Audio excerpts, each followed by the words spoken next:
तो फाइनली दोस्तों Nifty IT में अभी के समय काफ़ी बड़ी गिरावट चल रही है। जिस तरीके एक्सपेक्टेशन हमने की थी उसी तरीके परिणाम यहाँ पर आप देख सकते हैं। तो 3 दिन वेटिंग हमने की थी निफ्टी आईटी को गिरता हुआ देखने के लिए। तो यहाँ पर आप देख सकते हैं टोटल आईटी इंडेक्स 5.69% के साथ में क्रैश है। इंडेक्स अगर 5% के साथ में गिरता है तो उसको क्रैश माना जाता है। तो टोटल आईटी सेक्टर आज के दिन आपको क्रैश में दिखाई देगा।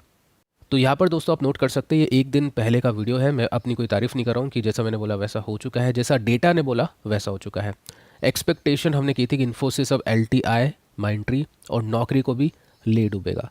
तो वही स्थिति अभी के समय आप नोट कर सकते हैं। मैं जस्ट दोस्तों आपको ये समझाने के लिए ये वीडियो बना रहा हूँ, या फिर जो अभी आपके डाउट्स है काफ़ी सारे कि इन सभी कंपनीज़ को कौन से लेवल्स पे निवेश करने के लिए देखना चाहिए, अभी के समय की स्थिति कैसी है, किस कंपनी को अवॉइड करें, किस में निवेश करें, ये सारी चीज़ें मैं आपको समझाना चाहता हूँ। तो डेटा देखिए दोस्तों, डेटा सबसे इम्पॉर्टेंट है और डेटा के अलावा और कुछ भी इम्पॉर्टेंट नहीं होता है। तो जब मैंने इन्फोसिस के नंबर्स को डिटेल में डिस्कस किया था तो उस वीडियो के नीचे काफ़ी लोगों ने कमेंट किया था, किसी चैनल के वीडियो के लिंक को शेयर किया था कि सर आप तो नेगेटिव ही नेगेटिव बोल रहे हो, डरा रहे हो लोगों को, ऐसा कुछ नहीं होगा। देखिए ये कोई बड़ा दिग्गज यूट्यूबर है, मिलियन वाला यूट्यूबर है, इसने ये बोला है, इसने वो बोला है कि इन्फोसिस सोमवार को भाग सकता है। तो अगेन मैंने एक वीडियो बना दिया जिसके अंदर मैंने आपको साफ साफ लिख के दे दिया कि इन्फोसिस और एलटीआई माइंट्री सोमवार को बुरी तरह से गिर सकते हैं। उसके पीछे का रीज़न था डेटा। तो आपको ये देखना है कि डेटा आपको क्या बता रहा है। देखिए दोस्तों, डेटा तो चलो सबके सामने रहता है, डेटा आपके लिए भी सेम है, मेरे लिए भी सेम है, उस यूट्यूबर के लिए भी सेम है, या किसी और के लिए भी सेम है।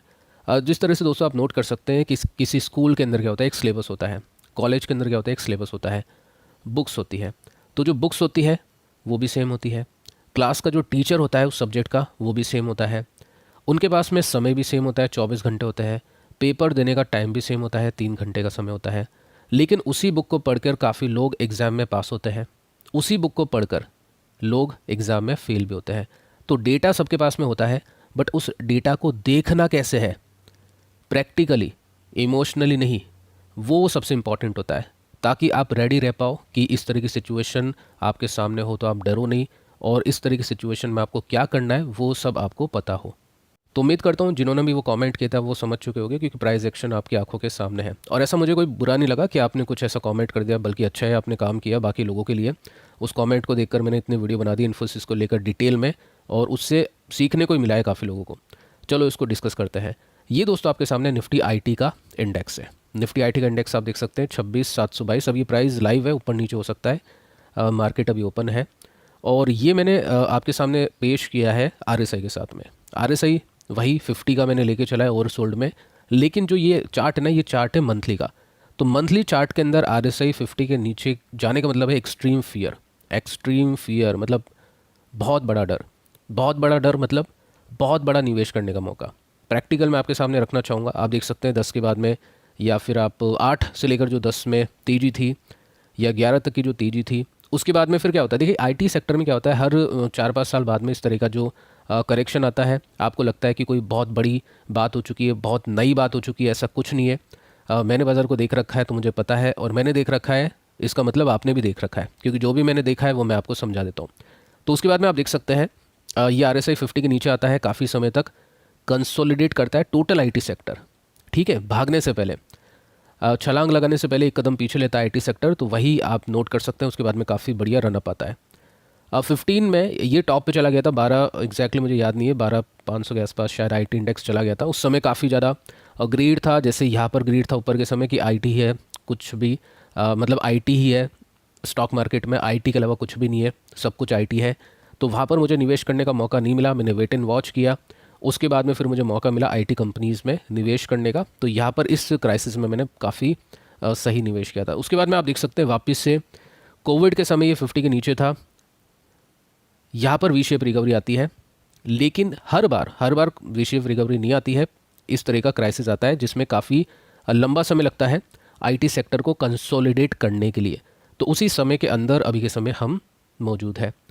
अगर मैं आपको एसिल टेक की बात बताऊं, जैसा कि चलो हो सकता है पिछले वीडियोस किसी ने देखे नहीं हो जो न्यूज़ सब्सक्राइबर हो, तो एसिल टेक ने हमको दिसंबर 22 के अंदर ये बताने की कोशिश की थी कि पूरे साल तक के लिए हमसे जो एक्सपेक्टेशन है थोड़ी सी कम करना। तो उसकी वजह से ही गिर गया था। फिर मुझे याद आता है कि 2015 में जब मुझे निवेश करना था तो मैं वेट कर रहा था, तो एचसीएल टेक ने निवेश करने का मौका मुझको दिया था। मतलब ऐसा नहीं कि मैंने इसमें निवेश कर दिया, लेकिन हाँ टोटल आईटी कंपनीज को गिराने का श्रेय इसको गया था, क्योंकि इसने एक झटके में 2015 का आर्टिकल है आपके सामने देख सकते हैं, बोल दिया था कि हमारे रेवेन्यू काफ़ी कम आएंगे, ग्रोथ का आउटलुक काफ़ी वीक है, जो अभी के समय भी हो रहा है। तो जैसे इन्फोसिस गिरा है आज के दिन 12%, उसी तरह से ये गिरा था 15%। ठीक है, उसके बाद में क्या होता है वो भी आगे चल के डिस्कस करते हैं। लेकिन उससे पहले मैं आपको ये बता देता हूँ कि इन्फोसिस और LTI माइंट्री में क्या कनेक्शन है। काफ़ी लोगों ने उस वीडियो के नीचे कमेंट कर दिया कि LTI माइंट्री क्यों गिरेगा, इसके बारे में तो कोई न्यूज़ ही नहीं है। और न्यूज़ तो दोस्तों बाद में बनती है, सब कुछ होने के बाद में, जैसा कि अब देख लेना शाम को हो सकता है हम न्यूज़ के साथ में कुछ डिस्कस कर दें। बट उससे पहले हमने डिस्कस किया था कि इन्फोसिस का जो बैंकिंग में वेटेज है, एक्सपोजर है 32% का है, और बैंकिंग में दिक्कतें हैं। उसी तरह से मैं अगर LTI माइंट्री को देखने जाऊँ तो इसका भी 32% के साथ में है। तो प्रैक्टिकली इसको भी गिरना चाहिए था और ये गिर गया उस हिसाब से। साथ में लोगों ने ये भी कमेंट किया था कि इन्फो एज के साथ में क्या चक्कर है, तो आप वीडियो को देखते नहीं हो, उसको भी डिस्कस किया था कि LTI के साथ में वो भी लपेटे में आ सकता है, क्योंकि IT का एक्सपोजर उसका ज़्यादा है। वो जो भी पैसे कमाता है वो IT कंपनीज़ में हायरिंग की वजह से कमाता है। हायरिंग अभी के समय कम हो चुकी है क्योंकि इनके पास में काम कम है, तो वो भी थोड़ा सा लपेटा जा सकता है। तो उसी तरह की सिचुएशन आप नोट कर सकते हैं। अब थोड़ा सा आगे चलते हैं। ये आर्टिकल जब हमने देखा तो था अक्टूबर 2015 का। उसके बाद में आप देख सकते हैं किस तरह की स्थिति होती है। ये अक्टूबर 2015 के आसपास, चलो मैं यहाँ पे मानता हूँ इसको, जनवरी, अक्टूबर, नवंबर, दिसंबर, जो भी मतलब एक 3 क्वार्टर होते हो, 3 महीने होते हैं, उस हिसाब से मैं इसको लेके चलता हूँ। तो यहाँ पर आप देख पाओगे कि IT सेक्टर का बॉटम तो नहीं, लेकिन हाँ बॉटम के करीब ही आ गया था। जी हाँ, मैं बिल्कुल सही था, 12,500 के आसपास ही था, आज तक याद है मुझको। ये 10,000 के आसपास आ गया था, यहाँ पर निवेश करने का मौका मिला था। उसके बाद में क्या होता है, रिकवरी आती है। अब जैसे रिकवरी उस समय भी आई थी, अभी भी आई थी। Q&A सेशन में काफ़ी लोगों ने कमेंट किया था जब IT स्टॉक्स भाग रहे थे कि सर अब क्या IT स्टॉक्स नीचे नहीं आएंगे। मैंने ये लिखा था कि आने की चांसेस है, क्योंकि वही जो हिस्ट्री मुझे याद थी कि उसके बाद में भी एक डिप उनमें लगा था। उसके पीछे का ये भी रीज़न अभी के हिसाब से मेरा था कि रेसिस्टेंस के आसपास थे। अभी भी P जो रेशियो है उनका अपने 10 साल के मीडियन से ऊपर है। तो पहले भी ये स्थिति हुई, वापस से एक डिप लगा, अभी भी ये स्थिति हुई, वापस से एक डिप लगा। और मैं खुद एक्सपेक्टेशन कर रहा था कि कुछ कंपनीज़ जो मुझे लेनी है वो गिरे, और वो गिर भी रही है। तो उसके बाद में क्या होता है कि कुछ समय तक ये 1-1.5 साल तक के लिए लटका रहता है। IT सेक्टर आप देख सकते हैं अटका रहता है यहाँ पे। तो यहाँ पर क्या था, एक्सट्रीम इन्वेस्ट करने का मौका था, एक्सट्रीम फियर में।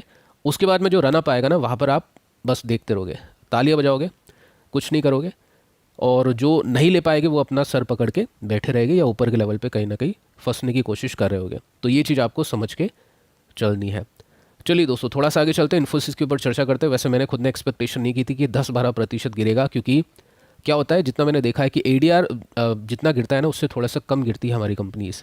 ADR से ज़्यादा, यानी ADR जो इन्फोसिस का है वो इन्फोसिस से ज़्यादा वॉलेटाइल रहता है। लेकिन आज के दिन चलो इसको बढ़िया तरीके से पीटा जा चुका है, क्या करना है वो भी हम इसको देख लेते हैं। तो दोस्तों, अगर हम चार्ट के पैटर्न की बात करें तो ये इसने क्लियर कट ब्रेकडाउन दिया है, जिसकी एक्सपेक्टेशन हमने की थी। काफ़ी लोगों ने ये 1200 के आसपास, 1250 के लेवल्स भी लिखे थे, तो वो लोग बिल्कुल सही जा चुके हैं। बाकी मुझे इतना लग रहा नहीं था कि इतना बुरी तरीके से इसको पीटा जाएगा। अब एक चीज़ आप देखिए, यहाँ पर क्या हो चुका है, ब्रेक डाउन हो चुका है। तो ब्रेक डाउन का मतलब सिंपली ये है कि इसके नंबर्स बहुत ही ख़राब आ चुके हैं। अब ये कहाँ पे रुका है, ये रुका है अपने इस सपोर्ट के आसपास कहीं ना कहीं। अब जितना मैंने बाज़ार को देखा है 3 बजे के आसपास, या जो म्यूचुअल फंड, जैसे मैं खुद म्यूचुअल फंड कंपनी में काम कर चुका हूँ, तो वो मोस्टली बाय करते हैं FI जब खाली कर देती है सब कुछ, उसके बाद में, जैसा कि वो 3 बजे के आसपास बाइंग करते हैं। तो 3 बजे के आसपास मुझे लग रहा है कि IT कंपनीज़ में थोड़ी सी बाइंग म्यूचुअल फंड वाले करते हुए दिखाई दे सकते हैं। बाकी ऐसी कोई पत्थर की लकीर नहीं है, लेकिन फिर भी आप, अगर आपको निवेश करना है तो 3 बजे से पहले आप निवेश करने के बारे में सोच सकते हैं। तो इन्फोसिस कैसी कंपनी है, अच्छी कंपनी है। क्या इसके अंदर मैं खुद इन्वेस्ट कर रहा हूँ? नहीं। इन्फोसिस की बात करूँ तो इन्फोसिस मेरे पास था एक समय, जब 17 के बाद में 18-19 आप मान सकते हैं, जब विसल ब्लोअर की न्यूज़ आई थी। तो विसल ब्लोअर की न्यूज़ का मतलब ये होता है कि कंपनी के ऊपर किसी ने, शॉर्ट में समझा देता हूँ, वीडियो लंबा बनेगा, कंपनी के ऊपर किसी ने आरोप लगा दी थी, उसकी वजह से स्टॉक नीचे गया था, वहाँ पे निवेश करने का मौका मिला। तो वो मैंने फिर बेच दिया 20% के प्रॉफिट के साथ में, क्योंकि इससे बेटर कंपनी मुझे दिख गई LTI माइंट्री। ऐसा मुझे उस समय लगा था, और वो सही था, क्योंकि दोनों के स्टॉक उस समय 700-800 के आसपास थे। इन्फोसिस 1200 का हो चुका है और LTI 4000 के ऊपर हो चुका है। तो जस्ट हमको प्रॉफिट की ग्रोथ को देखना पड़ता है, उससे ज़्यादा आपका कोई काम नहीं है, रॉकेट साइंस नहीं है। और तो इन्फोसिस मेरे पास नहीं है, TCS मेरे पास है, बट उसमें भी कुछ नहीं कर रहा हूँ, क्योंकि उसकी जो ग्रोथ है वो मुझे ज़्यादा कुछ अच्छी नहीं लग रही है अभी के समय। उससे ज़्यादा ग्रोथ मुझे दूसरी कंपनी में लग रही है। तो वैसे करके आप देख सकते हैं, मेरे पास नहीं है तो आपके पास में भी नहीं होना चाहिए, ऐसा गलत है। कंपनी अच्छी है, आप इसको भी चेकआउट कर सकते हैं। कुछ क्वांटिटी आप यहाँ पे ऐड करने के बारे में विचार कर सकते हैं। अगली कंपनी को डिस्कस करते हैं, LTI माइंड्री।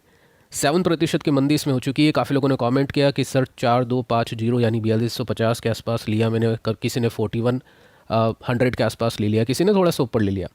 कोई दिक्कत नहीं, आपने यहाँ पे भी लिया है ना, कोई दिक्कत नहीं। अगर आपने 5% गिरने के बाद में लिया है ना, तो वो प्राइस सही है मेरे हिसाब से, जो भी आपने, क्योंकि एग्जैक्टली किसी को बॉटम नहीं पता होता है। आपने सही किया है, 5% गिरने के बाद में लिया है, तो कोई गलती आपने नहीं की है। इसमें अगर आप नोट करोगे ना, तो इन्फोसिस में, अब ये चीज़ दोस्तों हमने बहुत पहले से डिस्कस की थी, जब ये सभी कंपनीज अपने इस बॉटम पे थी, कि आप खरीदिए TCS इन्फोसिस। मैं खुद भी नहीं खरीद रहा हूँ, बाकी आपकी इच्छा है। उस समय भी मैंने आपको यही बोला था, अभी भी नहीं ले रहा हूँ। तो उस समय भी यही सिचुएशन थी कि वैल्यूएशन अर्निंग्स को मिसमैच करी थी, बट इन कंपनीज़ की वैल्यूएशन भी सही है, अर्निंग्स भी सही है। इसका पी आप देखने जाओगे तो मिसलीडिंग आपको दिखाई देगा, गूगल पे मोर देन 30 दिखाई देगा या, लेकिन इसका एक्चुअल पी है 28। अब तो और गिर चुका होगा, 27 के आसपास हो चुका होगा। तो 4250 के आसपास ऐड ऑन कर सकते हैं। इसके अंदर एक चीज़ आप मान के चलिए कि इसकी जो अर्निंग्स आएगी ना, उसका जो फियर है ना, अभी के समय काफ़ी हद तक प्राइस इन हो चुका है। यानी बाजार को ऐसा लग रहा है कि इसके 27 तारीख को नंबर्स है, 27 तारीख को इसकी जो अर्निंग्स है काफ़ी बुरी आएगी, और वो पिटाई पहले से ही बाजार ने कर दी है। अगर इन्फोसिस की तरह अर्निंग्स आ गई, जो कि मुझे लग रहा नहीं इतनी बुरी आएगी, लेकिन चलो फिर भी अगर ऐसा हो जाता है तो फिर आपको 4000 पर भी मिलेगा, या फिर हाँ 4000 पर आपको मिल सकता है। लेकिन हाँ, अब बाज़ार को अभी के समय फियर लग रहा है, लेकिन गलती से इसके नंबर्स अच्छे आ गए तो फिर आपको ये रॉकेट की तरह 5000 के आसपास मिल सकता है। तो इस फियर को यूटिलाइज़ करिए, यूज़ करिए, ऐसा मुझे लग रहा है। इसके बाद में अगर मैं परसिस्टेंट सिस्टम की बात करूँ, तो इसका भी सिस्टम अभी के समय ख़राब हो चुका है। आप देख सकते हैं 5% की मंदी के साथ में है। इसके चार्ट के पैटर्न को हमने पहले भी डिस्कस किया था। यहाँ पर ये सेलिंग करने का मौका था शॉर्ट टर्म वालों के लिए, या जो भी मतलब अर्निंग से पहले बेचते हैं उनके लिए भी काफ़ी बढ़िया मौका था प्रॉफिट बुक करने का। तो इसको थोड़ा सा वेट एंड वॉच पर रखिए, ज़्यादा गिरा नहीं है। इसके नंबर्स कैसे आते हैं, मुझे लग रहा है कि इसमें अभी के समय निवेश करने का मौका नहीं है, बाकी आपकी इच्छा है। इसके बाद में अगर मैं कोफोर्ज की बात करूँ, तो इसमें भी 5.61% का ड्रॉप आप नोट कर सकते हैं, और इसके अंदर आपको सिंपली दिखाई देगा कि अपने सपोर्ट के आसपास है। तो इसको भी आप एड ऑन करने के बारे में सोच सकते हैं। 3750 के आसपास का सपोर्ट आप मान के चले इसके बाद वाला, और बाकी ये लेवल भी अच्छा है फियर में निवेश करने के लिए। इसके बाद में दोस्तों अगर हम LTTS की बात करें, तो ये 5% की मंदी के साथ में है, और इसमें भी अगर आप नोट करने जाओगे तो ये भी सही प्राइस के आसपास ही है। 3250 का एक सपोर्ट आप इसका मान सकते हैं। इसके अंदर भी आप निवेश करने की स्ट्रैटेजी बना सकते हैं। इसके बाद में दोस्तों अगर हम डिस्कस करें इन्फो एज को, तो यहाँ पर आप देख सकते हैं 3.75% का ड्रॉप है, और यहाँ पर मुझे लग रहा है कि आप इसमें थोड़ा सा वेट एंड वॉच भी कर लोगे ना तो भी ठीक है, क्योंकि 3500 के आसपास हो सकता है आपको मिल जाए, या 3300 के आसपास आपको मिल जाए, तो ठीक है, आप इसमें वेट एंड वॉच भी कर सकते हैं। ऐसा कुछ इसमें अभी तक तो है नहीं, ऐसा लग रहा नहीं है कि ऑल टाइम हाई पे चला जाएगा भाग के सीधा, क्योंकि सारी चीज़ें इसके अपोजिट है। स्टार्टअप में निवेश नहीं आ रहा है, वो अपोजिट है। जो इसकी कैश काउ बिजनेस है Naukri.com, उसके अंदर भी अभी के समय IT कंपनीज़ के चक्कर में थोड़ी सी दिक्कतें हैं। जीवन साथी या फिर जो इसकी मैट्रीमोनियल वेबसाइट की बात करें, उसके अंदर भी कुछ खास हलचल तो नहीं है। तो ठीक है, मेरे हिसाब से इसमें वेट एंड वॉच भी आप थोड़ा सा कर सकते हैं। तो फिलहाल दोस्तों इस वीडियो में इतना ही। अगर आपको भी इसी तरह के चार्ट के ऊपर टेक्निकल स्टडी करनी है, या फिर आपको भारत के नंबर 1 ब्रोकर के साथ में डीमेट अकाउंट ओपन करवाना है, तो लिंक आपको नीचे डिस्क्रिप्शन में कमेंट्स में अवेलेबल हो जाएगा, चाहे तो आप एप्लीकेशन को चेकआउट कर सकते हैं। तो मिलते हैं शाम को किसी और वीडियो में किसी और इन्फॉर्मेशन के साथ। तब तक के लिए बाय बाय दोस्तों।